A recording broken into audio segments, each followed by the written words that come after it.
ಯಾರು ಮಾರ್ರೆ ಅದು ಕುಂದಾಪುರ ಫಿಶ್ ಮಾರ್ಕೆಟ್ ಹತ್ರ 50 ರೂಪಾಯಿ ಬೆಳೆಸ್ಕೊಂಡು ಹೋಗಿರಲ್ಲ.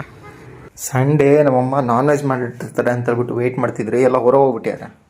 ಮೊಟ್ಟೆ ಇಟ್ಟು ಹೋಗ್ಯಾರೆ. ಫೋನ್ ಮಾಡಿ ಹೇಳ್ತಾರೆ ಮೊಟ್ಟೆ ಆಮ್ಲೆಟ್ ಮಾಡ್ಕೊ ಅಂತ. ಸಂಡೇ ನಾನು ಮೊಟ್ಟೆ ತಿಂದು ಬದುಕೋದು ಹೌದಾ?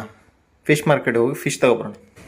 ನಮ್ಮ ಕುಂದಾಪುರದ ಕೋಣಿ ಜನಕ್ಕೆ ಇಂಥವನೊಬ್ಬ ಇದ್ದಾನೆ ಅಂತ ಹೇಳ್ಬಿಟ್ಟೆ ಗೊತ್ತಿಲ್ಲ. ಯಾವಾಗ ನೋಡಿದ್ರು ನನ್ನ ಹೊಸ ಬಂತರನೇ ನೋಡ್ತಾರೆ. 2018ರಿಂದ ಇಲ್ಲೇ ಇದ್ರು ಅಕ್ಕಪಕ್ಕದ ಮನೆಯವ್ರ ಹೆಸರುಗಳನ್ನೇ ಕರೆಕ್ಟಾಗಿ ತಿಳ್ಕೊಂಡಿಲ್ಲ. ಕುಂದಾಪುರದಲ್ಲಿ ಇದ್ದಿದ್ದಕ್ಕಿಂತ ಜಾಸ್ತಿ ನಾನು ಸಾಗರ ಮತ್ತೆ ಬೆಂಗಳೂರಲ್ಲೇ ಇದ್ದೆ. ಸೊ ಇನ್ಮೇಲೆ ನಾನು ಕುಂದಾಪುರದ ಜನನ ಪರಿಚಯ ಮಾಡ್ಕೊಳಕ್ಕೆ ಟ್ರೈ ಮಾಡ್ತೀನಿ. ಆದಷ್ಟು ಈ ವಿಡಿಯೋನ ಕುಂದಾಪುರದವರು ಶೇರ್ ಮಾಡಿ. ಫಿಶ್ ತರಕ್ಕೆ ಹೋಗ್ತಿದ್ದು ನನಗೆ ಕ್ಯಾಶ್ ಇಲ್ಲ ಅಂತ ATM ಗೆ ಹೋದ್ರೆ 2 ATM ಮಷಿನ್ ವರ್ಕ್ ಆಗ್ತಿರಲಿಲ್ಲ. ಸೊ ಅಲ್ಲೇ ಆಪೋಸಿಟ್ ಇದ್ದ ATM ಇಂದ ದುಡ್ಡು ತಗೊಂಡು ಫಿಶ್ ಮಾರ್ಕೆಟ್ ಕಡೆ ಹೊಂಟೆ. ಜನ ತುಂಬಾ ಕಮ್ಮಿ ಇದ್ರು. ಯಾಕಂತ ಹೇಳ್ಬಿಟ್ಟು ನನಗೆ ಆಮೇಲೆ ಗೊತ್ತಾಗಿತ್ತು. ಅಕ್ಟೋಬರ್ ಎಂಡ್ ಆಗ್ತಾ ಬಂದ್ರು ಇನ್ನೂ ಮಳೆ ನಿಂತಿಲ್ಲ. ಅದಕ್ಕೆ ನಮ್ಮ ಕುಂದಾಪುರ ಫಿಶ್ ಮಾರ್ಕೆಟ್ ಅಲ್ಲಿ ನಮಗೆ ಬೇಕಾಗಿರೋ ಫಿಶ್ಗಳು ಅವೈಲೇಬಲ್ ಇಲ್ಲ. ಇಡೀ ಮಾರ್ಕೆಟ್ 2 ರೌಂಡ್ ಸುತ್ತಿದ್ರು ನಮಗೆ ಕ್ರ್ಯಾಬ್ ಅಂದ್ರೆ ಜಾರಿ ಸಿಕ್ಕಲೇ ಇಲ್ಲ. ಕೊನೆಗೆ ಬೇಜಾರು ಮಾಡ್ಕೊಂಡು ಸುಮ್ಮನೆ ವಾಪಸ್ ಬರೋದಾಯ್ತು. ಕಲ್ಲು ಹಿಡಿ ತಂದು ಹಿಡ್ಕೊಂಡಿದ್ದಾರೆ. ಅದ್ರ ಕಾಲೆಲ್ಲ ಇನ್ನೂ ಓಡಾಡ್ತಿದ್ದಾವೆ. ಬಟ್ ನನಗದು ಬೇಕಾಗಿರಲಿಲ್ಲ.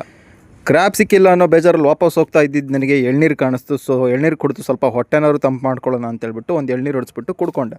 ಎಳ್ನೀರು ಕುಡಿದು ಹಾಗೆ ಮೇನ್ ರೋಡ್ ಹತ್ರ ಬಂದೆ. ಅಲ್ಲ ಆಟೋ ಸ್ಟ್ಯಾಂಡ್ ಹತ್ರ ಒಂದು ಯಾವುದೋ ನೋಟ್ ಬಿದ್ದಂಗಿತ್ತು. ಹಾಗೆ ಹತ್ರ ಹೋಗಿ ನೋಡಿದ್ರೆ 50 ರೂಪಾಯಿ ನೋಟ್ ಮರ್ರೆ. ಯಾರ್ದೇನೋ ಗೊತ್ತಿಲ್ಲ, ಮುದ್ದೆ ಮಾಡಿಟ್ಟಿದ್ದು.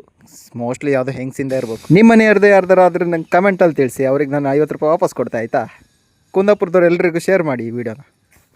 ಮತ್ತು ಹೋಯ್ ಬತ್ತೆ ಮರ್ರೆ.